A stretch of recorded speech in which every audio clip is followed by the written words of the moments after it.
আমি প্রণাম জানাই অনন্ত কোটি বিশ্ব ব্রহ্মাণ্ডের অনন্ত কোটি সাধুগুরু বৈষ্ণব ভক্তগণের শ্রীচরণে। আমি প্রণাম জানাই আমার গুরুজন আমার পিতামাতার শ্রীচরণে। আমি প্রণাম জানাই এই আসরে আগত অনাগত গৌর ভক্তগণ বৈষ্ণবগণের শ্রীচরণে। পদের একটা উদাহরণ আছে, আকাশের শোভা চন্দ্র যেমন, চন্দ্রের শোভা তারা, ব্রজের শোভা কৃষ্ণ যেমন, নদের শোভা গড়া, জলের শোভা পদ্ম যেমন, পদ্মের শোভা অলি, আর হরিনামের শোভা তেমনি গৌর ভগত মন্ডলী।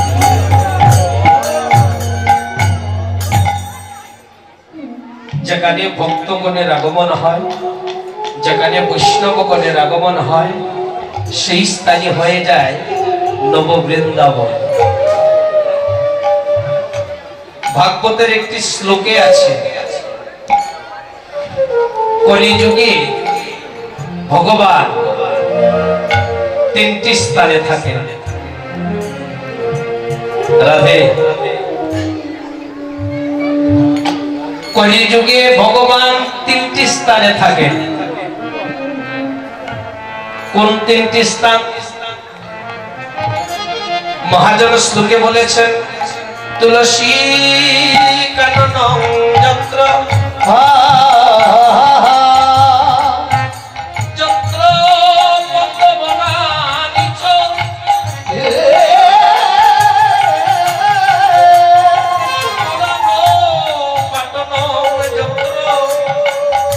তত্র সন্নিহিত হরি।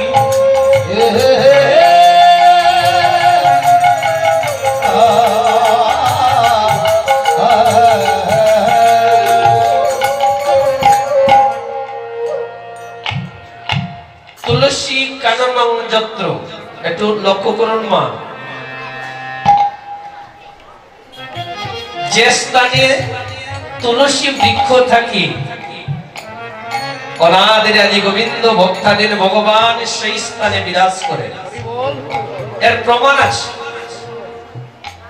প্রমাণটা কি? আপনি পঞ্চব্যঞ্জন, শতব্যঞ্জন, হাজার ব্যঞ্জন রান্না করে ভোগ লাগলে ও গোবিন্দ গ্রহণ করবেন না যদি তাতে তুলসী পত্র না দেয়। নাকি ভুল বললাম গো? তুলসী পত্র যদি না দেন তাহলে গোবিন্দ কোনো ভোগ কোনো সেবা গ্রহণ করেন না।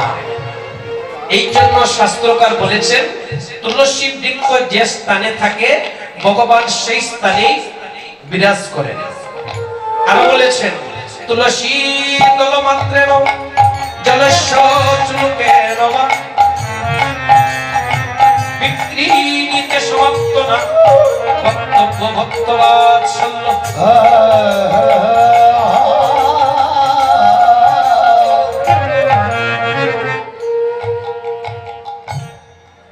ভগবান কি অর্থাৎ কৃষ্ণকে তুলসী দল দেই যেই জন, আত্মা বেচি করে তার ঋণেরও সুদল। আমার গোবিন্দ বলেছেন, এই জগতে যারা আমাকে তুলসী আর গঙ্গার জল দিয়ে সেবা দেয় তাদের কাছে আমি ঋণী হয়ে যাই। একদিন দেবর্ষি নারদ বলেছিলেন, গোবিন্দ আচ্ছা তোমার মধ্যে এই দুই দুই ভাব কেন বলো তো? বলে, নারদ আমার মধ্যে তুমি দুই দুই ভাবের কি পেলে বলো তো? বলে, কেন? তুমি তো ভগবান, তুমি এই জগতের সবাইকে সৃষ্টি করেছো, আচ্ছা তোমার সৃষ্টির মধ্যে তো বৈষম্য কেন বলো তো? বলে, নারদ কিসের বৈষম্য দেখলে তুমি বলো? বলে, এই জগতের বৈষম্য, কারো চোখ আছে পা নেই, কারো হাত আছে চোখ নেই, কেউ অট্টালিকায় রাজহার করে, কেউ রাস্তায় দিলাম দেখবারও তার সাকর্ণের ব্যবস্থা হয় না। তাহলে এটা বৈষম্য না? তোমার সৃষ্ট জীব তুমি তো পারতে সবাইকে সমানভাবে দিতে, তা তো তুমি দাওনি। সেই দিন আমার গোবিন্দ বলেছিলেন, নারদ তুমি জানো না, এই জগতের কাউকে আমি অট্টালিকায় রাখি না, কাউকে আমি রাস্তায় রাখি না, কাউকে সুখে রাখি না, কাউকে দুঃখেও আমি রাখি না। তাহলে সুখ দুঃখ মানুষ ভোগ করে কেন? বলে তার কর্মফলের জন্য। একজন কর্ম ভালো করেছে বলেই সে অট্টালিকায়, আরেকজনের কর্ম মন্দ বলে সে রাস্তায়। আমি কিছু করি না।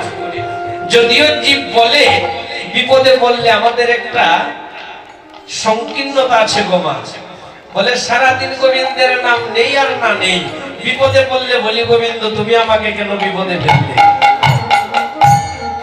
বলি না? আমার গোবিন্দ তখন হাসে, বলে জীব তুমি জানো না, আমি কাউকে বিপদে ফেলি না। আমি যদি বিপদে ফেলতাম তাহলে বিপদভঞ্জন মধুসূদন আমার নাম হতো না। তখন আমার গোবিন্দকে লক্ষ্য করে বলছে দেবর্ষি নারদ, বলে প্রভু ঠিক আছে, বুঝলাম মানুষ কর্মফলের জন্যই সুখ দুঃখ ভোগ করে। আচ্ছা, আমার একটা কথা জানার খুব ইচ্ছা। বলে নারদ কি কথা জানতে চাও বলো? বলে প্রভু এই জগতে যে অট্টালিকায় আছে সেও তোমার ভক্ত, সেও তোমার সেবা দেয়। অট্টালিকায় যে আছে সেও তোমার সেবা দেয়, রাজহার দিয়ে তোমার ভোগ লাগায়। আর যে রাস্তায় আছে সেও তোমার ভক্ত, তারও ইচ্ছা তোমার সেবা দেবে। আমার জানার খুব ইচ্ছা, সে তো কিছুই ব্যবস্থা করতে পারে, সে কি দিয়ে সেবা দেবে? আর অট্টালিকায় যে আছে সে তো রাজহার দিয়ে সেবা দেবে। তো আমার জানার খুব ইচ্ছা যে তুমি কার সেবা গ্রহণ করো, এই কথাটা আমাকে একটু বলো। তাহলে এই জগৎবাসী জানতে পারবে যে ভগবান আসলে কিসে সন্তুষ্ট হন। আমার গোবিন্দ বললেন নারদ, এই জগতের কেউ যদি রাজহার দিয়ে আমার ভোগ লাগায় আমি তা গ্রহণ করি না, যদি তাতে ভক্তি আর প্রেম না থাকে। মাগন একটু লক্ষ্য করুন, গোবিন্দ সেবা তো দেন, রাজহার দিয়ে গোবিন্দের সেবা দিলেও হবে না যদি তাতে ভক্তি আর প্রেম না থাকে। আমার গোবিন্দ প্রমাণ দিয়েছেন মহাভারতে, রাজা দুর্যোধনের রাজহার পরিত্যাগ করে বিদুরের ভাঙা কুটিরে খোদের নারী সেবা করেছিলেন। তাই আমার গোবিন্দ বলছেন যে ভক্তি করে যদি আমাকে একটি ফল দেয় আমি সেই সেবা গ্রহণ করি, তবে তাতে ভক্তি আর প্রেম থাকতে হবে। নারদ বলে প্রভু ভক্তের এমন অবস্থা, ভিখারি, ফল কেনার সামর্থ্য নাই, সেই ভক্ত কি তোমার সেবা দেবে না?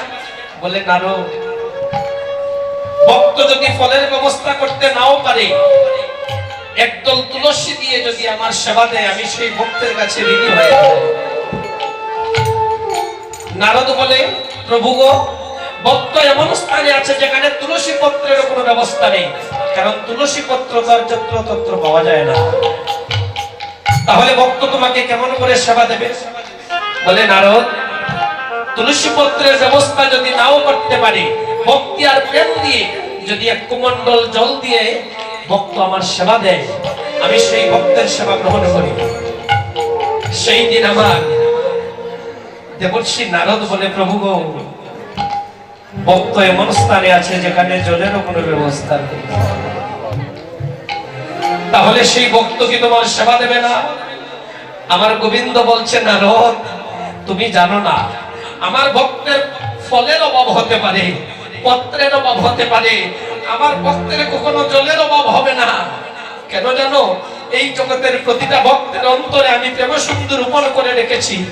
ভক্ত যদি জলের ব্যবস্থা করতে নাও পারে, নয়ন জল দিয়ে যদি একবার বলতে পারে গোবিন্দ আমি হলাম তোমার, এই ভবন অভিলেখটাকে আমি করে দিই।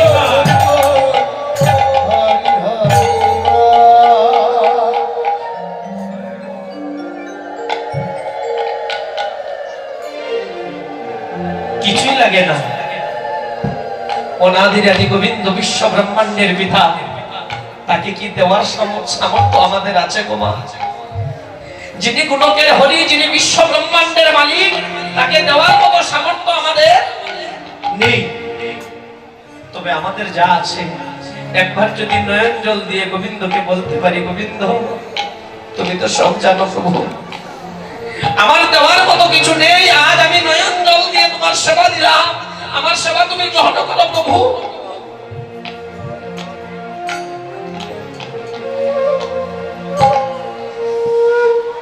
ভগবানকে ভক্তি করে যে কোনো স্থান থেকে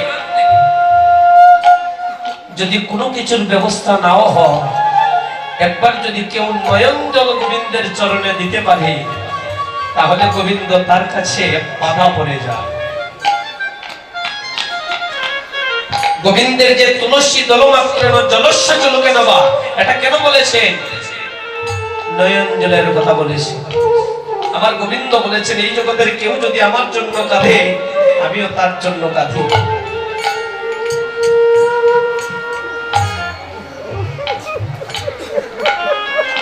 তাহলে শাস্ত্র প্রমাণ দিয়েছে যে ভগবান কোথায় থাকেন? যেখানে তুলসী বৃক্ষ থাকে। আপনার বিশ্বাস রাখতে হবে, যেখানে তুলসী বৃক্ষ আছে সেখানে ভগবান আছেন। আর কোথায় থাকে ভগবান? আর কোথায় থাকেন? বলে তুলসী কাননং যত্র যত্র পদ্ম বনানীছ, যেখানে পদ্ম ফুটে, যেখানে কমল ফুটে। আমরা ভগবানের চরণকে কমল বলে বিশেষায়িত করি। কমল চরণ, কমল হস্ত, কমল বদন, এইভাবে বিশেষণ দেই। বলে যেখানে কমল ফুটে ভগবান সেই স্থানে থাকেন। তৃতীয়, পুরাণ পাঠনং যত্র, যেখানে ভাগবত পাঠ হয়, যেখানে ভক্ত সঙ্গ হয়, যেখানে লীলা সংকীর্তন হয়, যেখানে ভগবানের নাম নিয়ে প্রেমানন্দ বাহু তুলে হরিবল হরিবল হরিবল ধ্বনি হয়,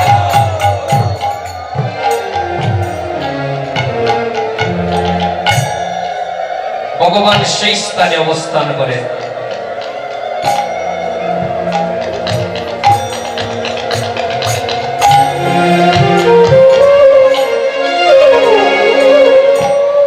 নাহং তৃষ্ণামি বৈকুণ্ঠে যোগিনাং হৃদয়ে নছ,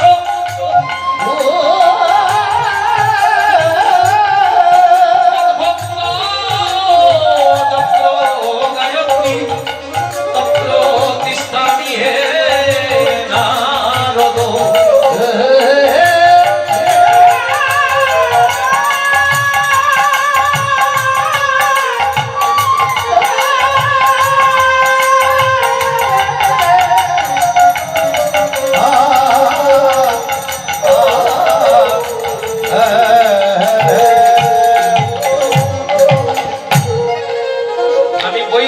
থাকি না, যোগী হৃদয় থাকি না, যেখানে আমার ভক্তগণ আমার নাম গুণগান কীর্তন করে, যেখানে আমার ভক্তগণ আমার লীলা রস আস্বাদন করে নয়ন জলে ভাসে, নারদ আমি সেই স্থানে অবস্থান করি।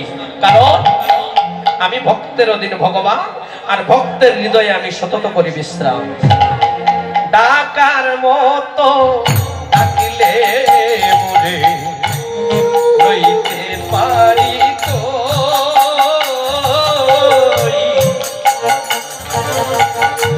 ওরে ডাকার মতো ডাকলে ওরে রইতে পারি কই।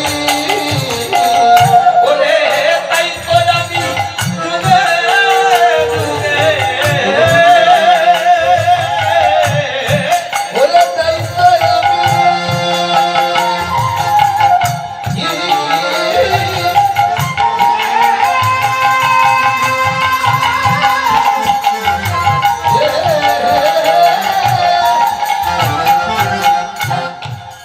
ওরে তাই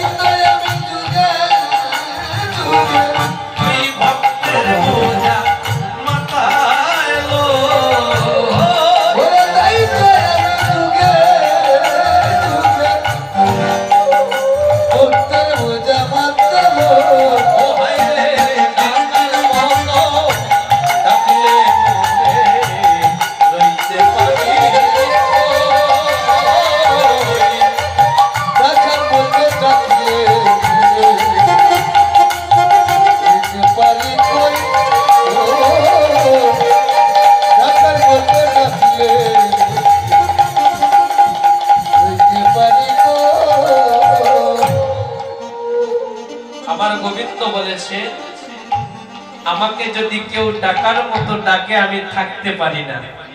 আমাকে ডেকেছিল তৃতীয় পাণ্ডব অর্জুন, সখ্য প্রেমে আমাকে বেঁধেছিল বলে আমি ভগবান হয়েও কুরুক্ষেত্র যুদ্ধে অর্জুনের রথের সারথি হয়েছিলাম। আমাকে ডেকেছিল মা নন্দরানী, মা বাৎসল্য প্রেমে বেঁধেছিল বলে আমি গোলকের হরি হয়েও নন্দালয়ী নন্দের নন্দন হয়ে নন্দরাজার গুধেনু আমি মাঠে চলাই। আমাকে ডেকেছিল রাধারানী, মধুর প্রেমে আমাকে বেঁধেছিল বলেই আমি বাঁশির সুরে দিবানিশি রাধারানীর গুণ গাই।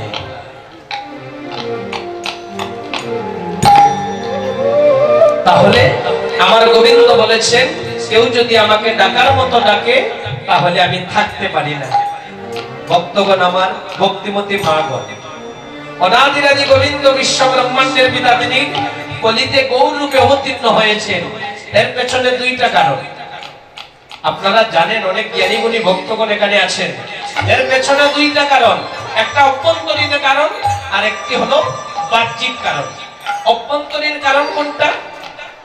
বলে অভ্যন্তরীণ কারণ হলো শ্রী রাধায়া প্রণয় মহিমা, কৈচন রাধা প্রেমা, কৈচন মধুরিমা, কৈচন সুখে তহু ভুল, একদিনও বাঞ্ছিত গণপ্রজে না হইল পূরণ, তা বুঝিতে নাহি পারে ও, ভাবিয়া দেখিনু মনে শ্রী রাধার প্রেম বিনে এ বাসনা পূরণ কবু নয়, তাই রাধা প্রেম গুরু করি, অঙ্গকান্তি বাহিরে ধরি, আমি নবদ্বীপে হইলাম।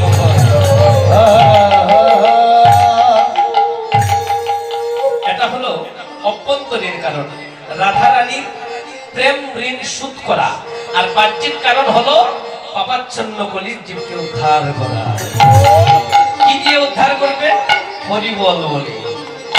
ভক্তগণ আমার, ভক্তিমতী মাগণ বলে, আজকের এই রাত্রি, আজকের এই দিন আমাদের কাছে শুভ দিন এবং শুভ রাত্রি। কেন? বলে আজকে আমরা নববিধা ভক্তির মধ্যে শ্রেষ্ঠ হরিনাম সংকীর্তনে সমবেত হয়েছে। ভক্তির 9টি বিধান আছে, আর এই 9টি বিধানের মধ্যে হরিনাম সংকীর্তন হলো শ্রেষ্ঠ। সাধ্য সাধন তত্ত্ব যা কিছু সকল, আর হরিনাম সংকীর্তনে আজি মিলিবে সকল। এই হরিনাম সংকীর্তনে আসলে সাধ্য এবং সাধন তত্ত্ব জানা যায়। তাই আমরা সবাই মিলে একটু কীর্তন করব, তারপর আমরা আলোচনায় যাব। কি করবেন তো কীর্তন? কে কে করবেন?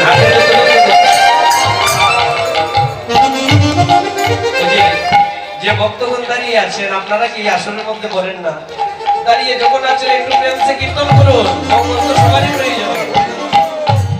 হরি বলো, হরি বলো, হরি বলো বাইরে, হরি বলো, সবাই বলবেন, সবাই রাধে, হরি বলো বাইরে, হরি নাম দিলে হরি নিবেদন পতি নাই রে,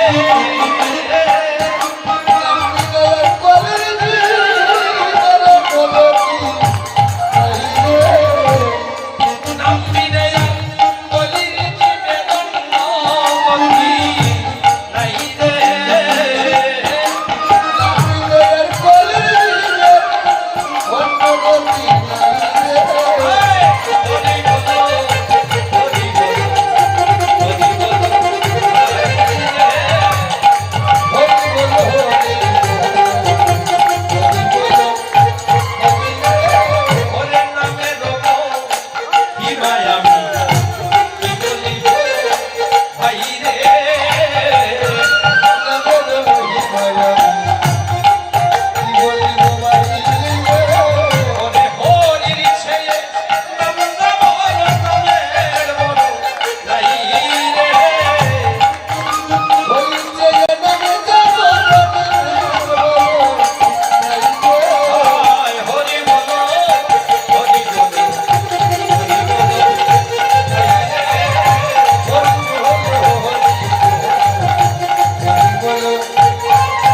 তো ধনী হওয়া যায় না।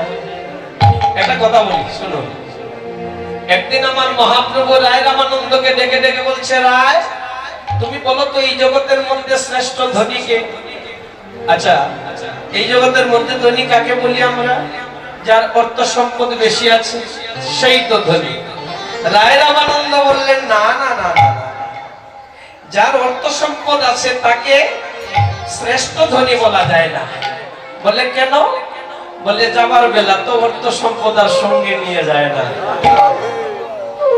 বলে সঙ্গে যাবে কি? কৃষ্ণ নাম আর কৃষ্ণ প্রেম। একজন লোক যদি অন্তিম শয্যায় শায়িত তাকে, হোক ধনী হোক গরিব, আমরা বলি তার কর্ণে কৃষ্ণ নাম দাও, তাকে গীতা পাঠ করে শোনাও। কেন?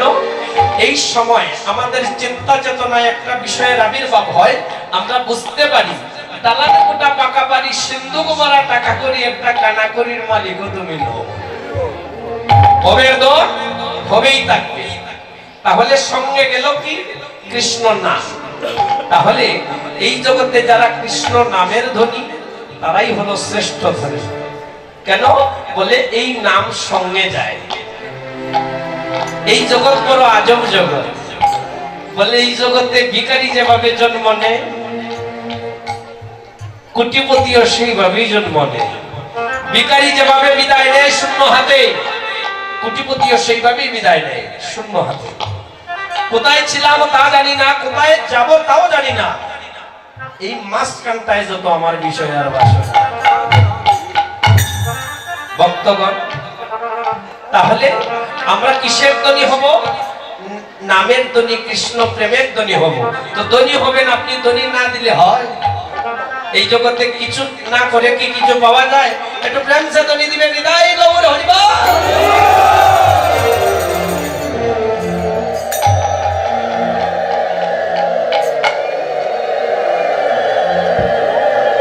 ভক্তগণ, চৈতন্য চরিতামৃত কবিরাজ গোস্বামী লিখেছেন, ভক্তি বিনা কৃষ্ণে কবু নহে প্রেমোদয়, আর প্রেম বিনা কৃষ্ণ প্রাপ্তি অজ্ঞ হইতে নয়। ভগবানকে লাভ করতে হলে শুদ্ধ প্রেমের প্রয়োজন। এটা কথা আছে না? এখানে আমার কাকু আছেন, আমার অনেকেই আছেন। আমার গোবিন্দ শ্রীমুখে একটা কথা বলেছেন, একটু লক্ষ্য করুন মা। আমি ভক্তের অধীন ভগবান, আর নিচে ছোট হয়ে বাড়াই আমি ভক্তের সম্মান। এটা আপনারা অনেকেই শুনেছেন। আমার গোবিন্দ বলেছে, আমি ভক্তের অধীন, ভক্ত আমার অধীন নয়। আমার ভগবান গোবিন্দ গোলকের হরি, তিনি বলেছেন আমি ভক্তের অধীন, ভক্ত আমার অধীন নয়। আমি ভক্তের সম্মান রক্ষা করতে নিজের সম্মানও আমি বিসর্জন দিই। কেমন করে বলবো? এর একটা প্রমাণ আছে। ভগবান শুধু নিজে মুখে মুখে বলেননি, এর কিন্তু প্রমাণও আছে শাস্ত্রীয়। ত্রেতা যুগে সুকান্ত নামে একজন রাজা ছিলেন। তিনি ছিলেন কাশী নামের রাজা। রাধে রাধে। কাশী নামের রাজা সুকান্ত। তো সুকান্ত রাজা একদিন মনে মনে চিন্তা করলেন যে আমি ত্রেতা যুগের জন্ম নিয়েছি, অথচ ত্রেতার ভগবান নররূপধারী নারায়ণ সেই রামচন্দ্রকেই এখনো দর্শন করতে পারলাম না। আজ আমি শ্রী রাম দর্শনে যাব। রথ সাজিয়ে রতিকে বলছে, সারথী তুমি চলো অযোধ্যায় যাব। কেন? রামচন্দ্রকে দর্শন করব।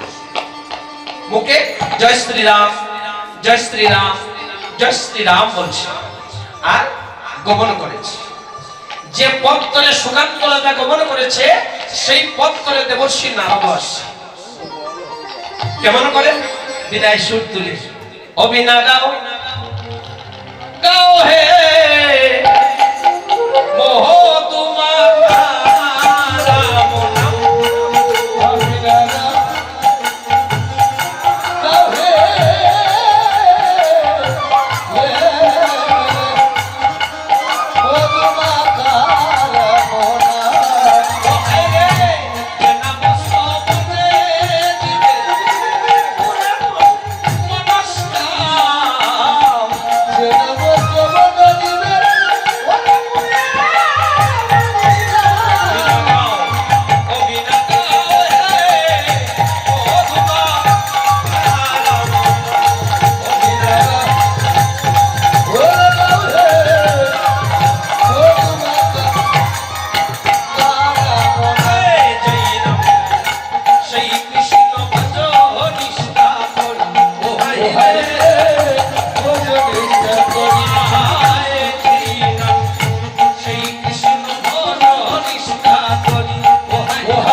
দেবর্ষি নারদ বিনায় সুর তুলে গমন করেছে। আর এই পথ ধরে সুকান্ত রাজাও আসছে। কিছু দূর যাওয়ার পর দেবর্ষি নারদ লক্ষ্য করলেন সুসজ্জিত রথে চলে একজন লোক আসছে, আর মুখে জয় শ্রীরাম, জয় শ্রীরাম, জয় শ্রীরাম বলে ধ্বনি দিচ্ছে। কাছে যখন এসেছে দেখলো কি কাশিদামের রাজা সুকান্ত। বলে, সুকান্ত তুমি কোথায় যাচ্ছ? সুকান্ত রাজা দেবর্ষি নারদকে প্রণাম জানাচ্ছে। হে দেবর্ষি নারদ, আমার প্রণাম গ্রহণ করুন। কোথায় যাচ্ছ তুমি? বলে, হে দেবর্ষি নারদ, আপনি তো সবকিছুই জানেন। আমি ত্রেতা যুগে জন্ম নিয়েও এখন পর্যন্ত রাম দর্শন করতে পারিনি। আজ আমি শ্রী রামচন্দ্রকে দর্শন করার জন্য অযোধ্যার দিকে যাত্রা করেছি। তখন দেবর্ষি নারদ বলছে, সুকান্ত অযোধ্যায় যাচ্ছ? বলে, হ্যাঁ। ভালো কথা, রামচন্দ্র পূর্ণ ব্রহ্ম নারায়ণ, তাকে দর্শন করা উচিত। তবে আমার একটা কথা শুনো। সুকান্ত রাজা বলে, কি কথা বলুন? বলে, রামচন্দ্রকে দর্শন করতে যাবে, ভালো কথা। গিয়ে দেখবে অযোধ্যার রাজ সিংহাসনে রামচন্দ্র বসে আছেন, আর তার পাশে রামচন্দ্রের গুরুদেব বিশ্বামিত্র মুনিও আছে। আমার একটা কথা তুমি শোনো, তুমি রামচন্দ্রকে প্রণাম করবে, কিন্তু ওই বিশ্বামিত্র মুনিকে প্রণাম করবে না, এটা আমার আদেশ।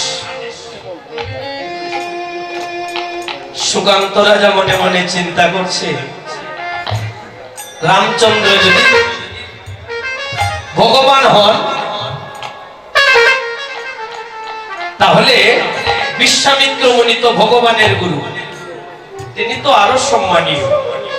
তো আমি রামচন্দ্রকে প্রণাম করব আর বিশ্বামিত্র মুনিকে প্রণাম করব না কেন? নারদ বলে, বিশ্বামিত্র মুনি তো ক্ষত্রিয়, গাদি রাজার পুত্র, তপস্যা করে ব্রহ্মত্ব লাভ করেছে। তুমি কি কম? তুমি কি তার থেকে কিছু কম? সুকান্ত, তুমি কাশিদামের রাজা, তুমি তো এই পৃথিবীর কেউ নও। এখানে একটা প্রশ্ন আসে না? তাহলে কাশিদামটা কি এই পৃথিবী ছাড়া?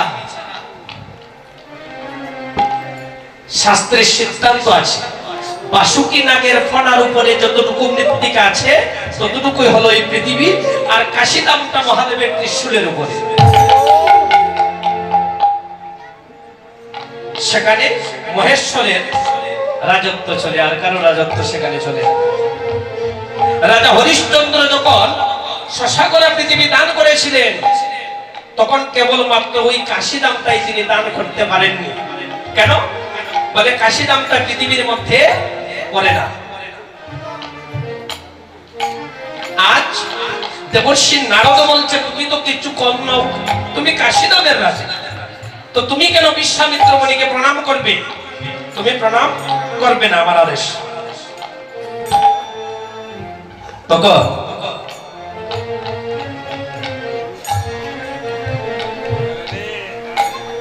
সুকান্ত রাজা মনে মনে চিন্তা করলো, ঠিক আছে, দেবর্ষি নারদ যেহেতু বলেছে, অবশ্যই আমার মঙ্গলের জন্যই বলেছে।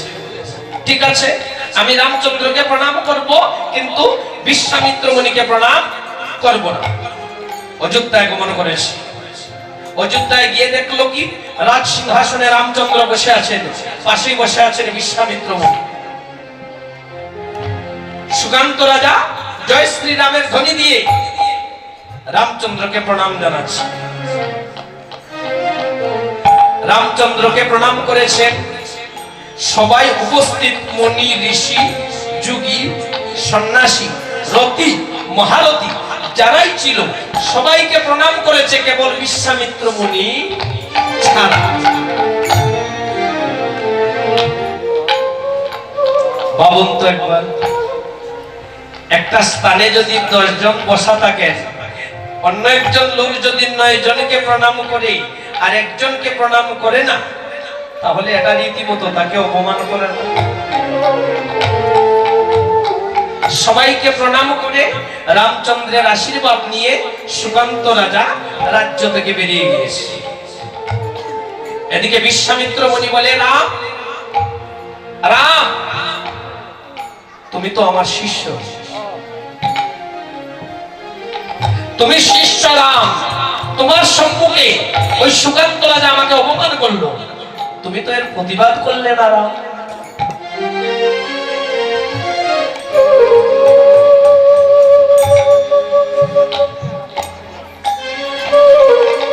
ওরা তুমি তো প্রতিবাদ করতে পারতে, গুরুর অপমান হচ্ছে, শিষ্য হয়ে তোমার উচিত ছিল তুমি প্রতিবাদ করবে, কিন্তু তা তো করলে না।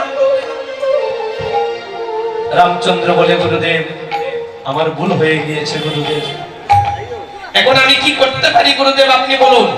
বিশ্বামিত্র মুনি বলে, রাম আমি তোমাকে আদেশ দিলাম, আগামীকাল সূর্যাস্তের পূর্বে তুমি সুকান্ত রাজার মস্তকটা ছেদন করে আমার পায়ের কাছে এনে দেবে, এটা আমার আদেশ। রামচন্দ্র বললেন, গুরুদেব তো যা বলেছেন তাই হবে, যথাজ্ঞা।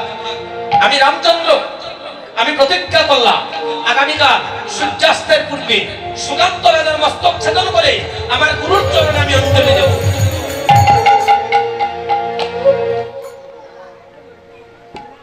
রামচন্দ্র প্রতিজ্ঞা করেছেন, এই প্রতিজ্ঞার কথা সারা রাজ্য ছড়িয়ে পড়েছে।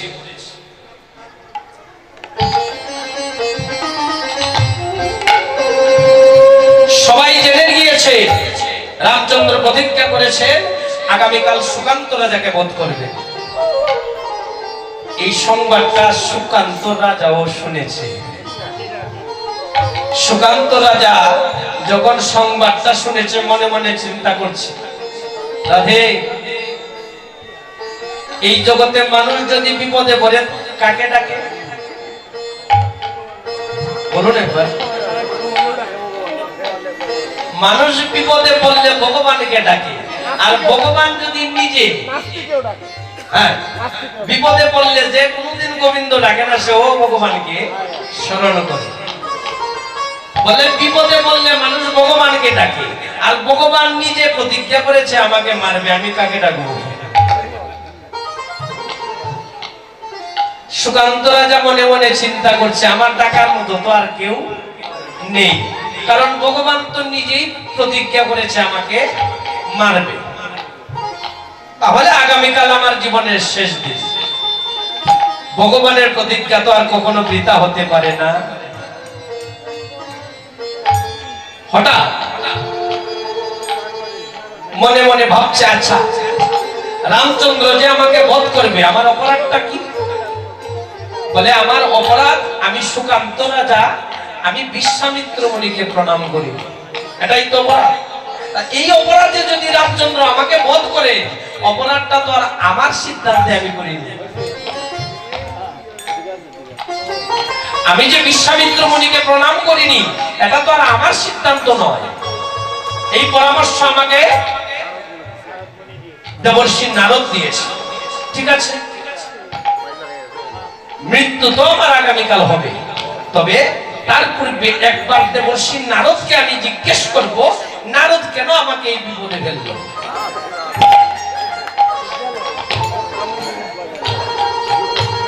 দেবর্ষি নারদের কাছে গমন করেছে, গিয়ে দেখছেন নারদ নাম জপ করছে, নারদকে প্রণাম জানাচ্ছে, হে দেবর্ষি নারদ আমার প্রণাম গ্রহণ করুন। কে? ও সুকান্ত, এসো বসো। বলে, নারদ আমাকে ক্ষমা করবেন, আমি বসতে আসিনি, আমার জীবন নিয়ে টানাটানি, আমি বসতে আসিনি। বলে, কেন তোমাকে এত অস্থির লাগছে কেন সুকান্ত বলো? বলে, আপনার